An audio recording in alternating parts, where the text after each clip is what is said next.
Beberapa hari ini Aji kembali bekerja seperti biasa di kantor Unilever dan mencoba melupakan kejadian di mana ia ditahan di kantor kepolisian karena diduga ikut andil dalam pidana yang dilakukan oleh Arfan dan kawanannya.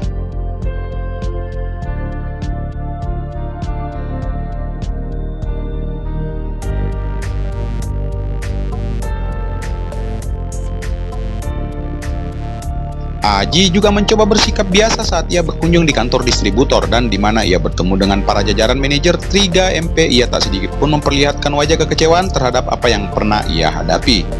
Karena biar bagaimana Aji ditahan saat itu karena kesaksian Pak Toto dan juga beberapa orang yang memang pernah mengetahui Aji menyelamatkan Arfan saat itu. Saat dimana Aji mengetahui bahwa pria itu mengambil dana distributor sebanyak 50 juta.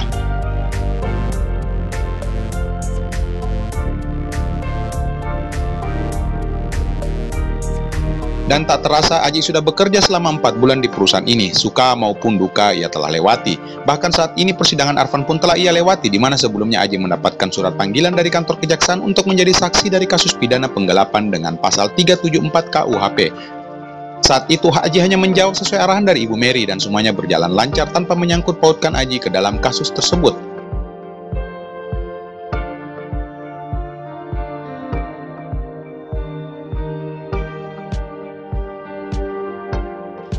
Beberapa hari yang lalu, Aji juga mengurus asuransi kecelakaan yang dialami oleh Mita dan ibu wanita itu di kantor Jasara Harja, sebuah asuransi yang memang sudah ditentukan dalam konvensi Montreal yang diresmikan tahun 1999. Dan ternyata besarnya nilai klaim yang didapat penumpang akibat kecelakaan selalu mengalami perubahan setiap waktu karena mengikuti laju invasi global. Tidak hanya itu, perjanjian tersebut rupanya juga mengatur jumlah penggantian untuk barang. Sebuah pengetahuan baru yang Aji dapatkan saat ini setelah membaca beberapa artikel di Google.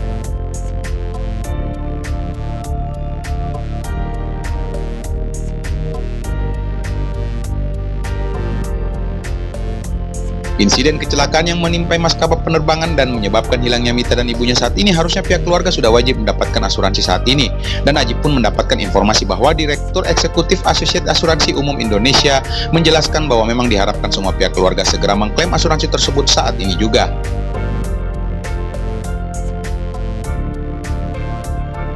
Karena sudah 3 bulan ini para penumpang pesawat ataupun keberadaan mereka belum ditemukan, dan tentu saja persyaratan klaim asuransi Jasara Harja salah satunya sudah terpenuhi, yaitu jika selama 3 bulan pihak penerbangan tidak mendapatkan kabar tentang keberadaan para penumpang,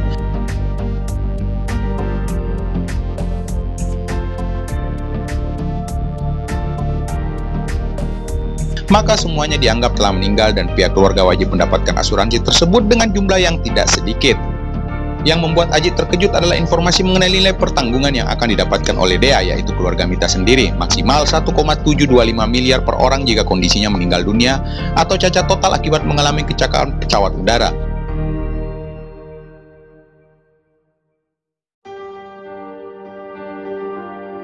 Sedangkan saat itu kedua penumpang adalah keluarga Dea, jadi Dea wajib mendapatkan asuransi tersebut sebanyak 3,450 miliar, bukan nilai yang sedikit. Yang jelas, Aji juga telah mengurus beberapa berkas untuk mengklaim semua asuransi yang akan Dea dapatkan nantinya. Ada 3 tahap yang akan Aji lakukan. Pertama adalah penggantian tahap pertama, yaitu berdasarkan konvensi Montreal, pemberian santunan dari pihak maskapai kepada penumpang terbagi atas 2 tahap. Pertama adalah mereka wajib membayar ganti rugi sampai dengan $100.000 atau sekitar 1,7 miliar.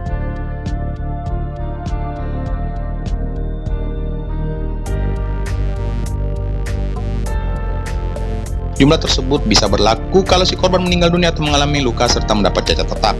Itu pun kembali lagi setelah 3 bulan jasad korban tidak ditemukan, maka pihak asuransi sudah wajib membayarkan nilai asuransi tersebut kepada pihak keluarga yang tinggalkan.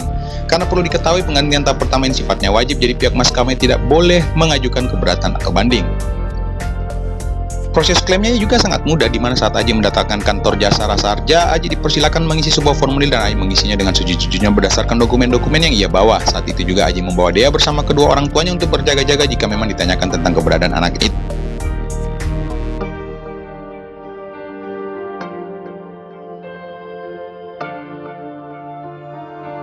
Diwaris satu-satunya dari kedua korban penumpang pesawat tersebut. Selesai mengisi formulir tersebut, Aji juga melampirkan beberapa dokumen, dan untuk berjaga-jaga tak lupa juga Aji mencopi dokumen-dokumen tersebut. Setelah semuanya selesai, Aji mengembalikan formulir tersebut ke petugas Jasara Harja dan segera dicek kelengkapan dan keutuhan informasinya.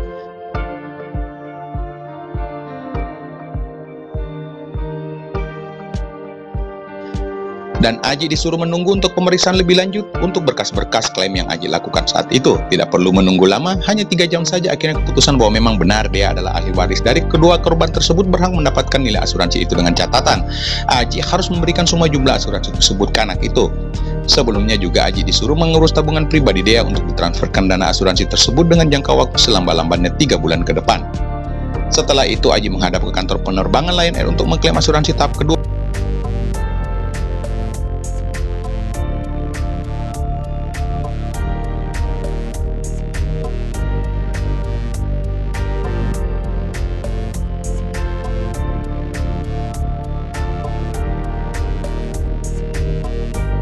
Karena di bagian ini pihak perusahaan diharuskan membayar biaya hidup keluarga penumpang yang ditinggalkan. Hal ini ditujukan sebagai bentuk itikat baik maskapai terhadap mereka. Maka Aji mengurus hal yang sama sebelumnya saat di kantor Jasara Harja, yaitu menyertakan beberapa kopi dokumen tentang ahli waris dari penumpang, dan ternyata dia berhak mendapatkan penggantian sebanyak $25 atau 287,5 juta dikali 2. Semuanya cukup mudah. Bahkan Aji juga mengurus asuransi pergantian barang walaupun jumlah asuransinya sedikit, namun lumayanlah untuk kehidupan dia nantinya.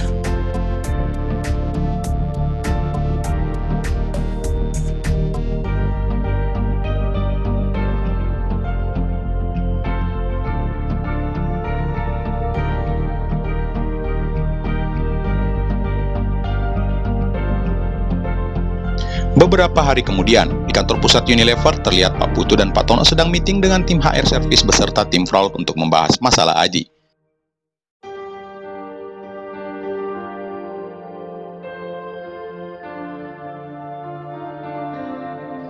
Jadi kami memutuskan tidak melanjutkan kontrak Bapak Aji Prayoga, atau dengan kata lain kita tidak mempermanenkan menjadi karyawan kita, ujar HR Manager di hadapan kedua atasan Aji. Terlihat Pak Putu cukup terkejut atas keputusan dikatakan oleh pihak HR.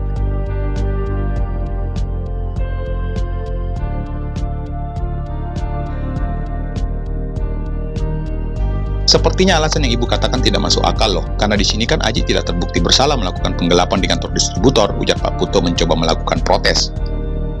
Bukan begitu Pak, di sini Aji telah melanggar SOP kita yang memang jelas tertuang di PKB kita dan juga menurut Undang-Undang Ketenagakerjaan yang berlaku, dan juga manajemen cukup mudah melakukan pemutusan kerja dikarenakan Aji masih berstatus kontrak saat ini, ujar tim fraud menjawab pertanyaan Pak Putu.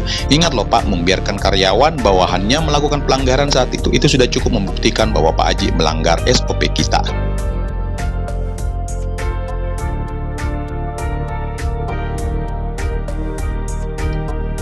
Iya sih, Pak Putu terlihat hanya bisa mengusap wajahnya. Ia tak akan sanggup menjelaskan ke Aji mengenai keputusan manajemen.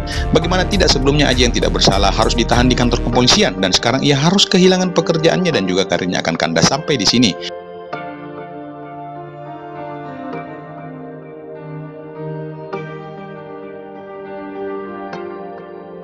Juga Pak Putu mengetahui bahwa apabila seorang karyawan lepasan Unilever jikalau melakukan pelanggaran atau apapun, maka perusahaan lainnya akan sulit menerimanya menjadi karyawan dengan jabatan yang sesuai pengalaman terakhirnya di Unilever.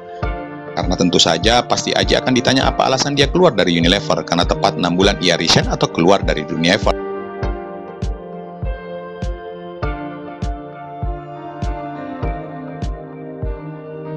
Perusahaan lainnya pasti tidak saat mendengar alasan lainnya dari Aji, karena pasti mereka akan beranggapan yang sama yang Pak Putu pikirkan, yaitu Aji telah melakukan pelanggaran makanya ia didepak dari Unilever. Memikirkan nasib Aji ke depannya membuat Pak Putu terlihat emosi. Untung saja Pak Tono mencoba menenangkannya saat ini, karena biar bagaimana mereka berdua tidak bisa berbuat apapun jikalau sudah bertemu dengan tim fraud perusahaan. Karena memang mereka juga sadar bahwa apa yang Aji lakukan memang telah melanggar SOP perusahaan dan akibatnya sangat fatal.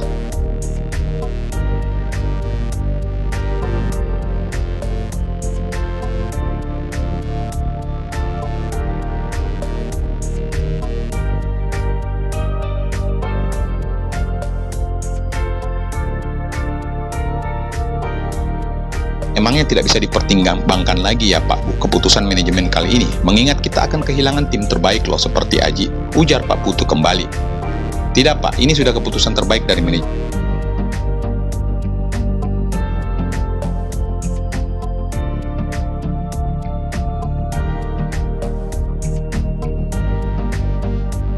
harap Pak Putu dan Pak Tono menerima dengan ikhlas keputusan ini, ujar HR Manager menjawab pertanyaan Pak Putu.